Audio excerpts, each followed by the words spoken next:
Ketua Dewan Juri Lomba Pensi Budaya Bali 2023. Perkenalkan, nama saya Niputu Atita Nasari dan teman saya Fitria Ramadhani. Kami dari SMP Negeri 1 Kediri. Kami akan melakukan presentasi tentang hasil penelitian kami, yaitu fenomena sampean Banten ready stock dalam sistem upacara Hindu di Bali yang menunjang ekonomi kreatif berbasis rumah tangga. Nah, latar belakang penelitian kami ialah mobilitas tinggi dengan budaya. Tujuan penelitian kami ialah yang pertama menjelaskan kegiatan produksi sampean Banten ready stock, yang kedua menjelaskan tahap-tahapan proses penjualan sampean Banten ready stock, yang ketiga mendeskripsikan jenis-jenis sampean Banten ready stock dan penjelasannya, serta menjelaskan jumlah pendapatan pedagang sampean Banten ready stock. Rumusan masalah kita ialah bagaimanakah kegiatan produksi sampean Banten ready stock dalam sistem upacara Hindu di Bali. Yang kedua, bagaimana proses penjualan sampean Banten ready stock dalam sistem upacara Hindu di Bali. Yang ketiga, apa saja jenis dan makna sampean Banten yang diproduksi oleh para ibu rumah tangga dalam sistem upacara Hindu di Bali. Dan yang terakhir, bagaimanakah keuntungan yang diperoleh dari produksi dan penjualan sampean Banten ready stock dalam sistem upacara Hindu di Bali. Studi pustaka. Menurut Presiden Susilo Bambang Yudhoyono, dalam Agung Pasasiseno 2014, ekonomi kreatif merupakan ekonomi gelombang keempat yang mana kelanjutan dari ekonomi gelombang ketiga dengan orientasi dan kreativitas, budaya, serta warisan budaya dan lingkungan. Ekonomi kreatif adalah suatu konsep untuk merealisasikan pembangunan ekonomi yang berkelanjutan berbasis kreativitas, serta industri rumah tangga, merupakan rumah usaha produk barang atau perusahaan kecil. Dikatakan perusahaan kecil karena jenis kegiatan ekonomi ini dipusatkan di rumah. Selanjutnya, jenis-jenis sampean Banten. Yang pertama, sampean pendor. Sampean pendor terbuat dari janur yang melambangkan simbol kekuatan Dewa Parameswara.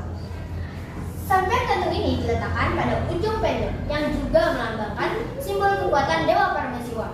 Yang kedua, ada tamyang. Tamyang merupakan kemenangan dharma atau kebaikan melawan adharma atau kejahatan yang dipasang di pojok rumah serta di peringit. Tamyang berupa jahitan janur melingkar berbentuk lingkaran dengan berbagai variasi. Nah, yang ketiga, endongan. Endongan merupakan simbol bekal untuk para dewa atau leluhur dengan artian perpanjangan tangan Tuhan untuk melahirkan manusia dan memelihara keseimbangan alam semesta yang akan kembali ke kainangan. Nah, yang terakhir, ada ter atau kolom. Ter merupakan jahitan berbentuk panah sebagai simbol senjata. Ter biasa dipasangkan di setiap peringgi. Teknik pengumpulan data kami dilakukan di beberapa lokasi pedagang sampean yang berada di Jalan Tanglot, Kecamatan Kediri, Kabupaten Tabanan, Bali, 821. Data kami dilakukan mulai 10 September 2023 yang mencakup observasi, wawancara, dan dokumentasi. Nah, metode penelitian kami menggunakan kualitatif yang berisi satu, terdapat berbagai jenis sampean, sampean penjol, sampean tamyang, sampean ter, dan seterusnya. Yang kedua, data dikumpulkan dalam bentuk lisan. Yang ketiga, data sampean dikaitkan dengan ekonomi kreatif berbasis. Pembahasan yang pertama, proses produksi sampean dilakukan dengan membuat berbagai macam sampean dengan menggunakan alat-alat yang seperti ental atau daun bakar, pisau, stapler, dan hiasan. Kegiatan produksi membutuhkan waktu sekitar 10 menit tergantung jenis sampean yang akan dibuat. Nah, yang kedua, penjualan sampean Banten ready stock banyak ditemukan di pasar tradisional dan pinggir-pinggir jalan.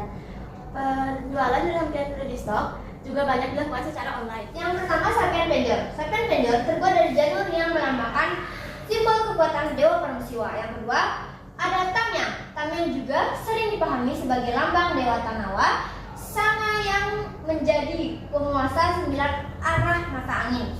Terakhir, ada endongan. Endongan biasanya dimaknai sebagai alat atau wadah untuk menempatkan perbekalan. Terakhir, hasil analisis kelayakan tingkat pendapatan pedagang sampean Banten. Pendapatan pedagang sampean Banten per bulan pada hari biasa 100.000 hingga 200.000. Sedangkan pada hari rahinan atau hari raya Dapat disimpulkan bahwa penelitian ini terdapat yang pertama, proses produksi sampean Banten ready stock. Yang kedua, proses penjualan sampean Banten ready stock. Yang ketiga, sampean Banten yang biasanya dijadikan stok. Dan keempat, fenomena sampean Banten ready stock. Sekian presentasi dari kami. Mohon maaf jika ada salah kata. Kami tutup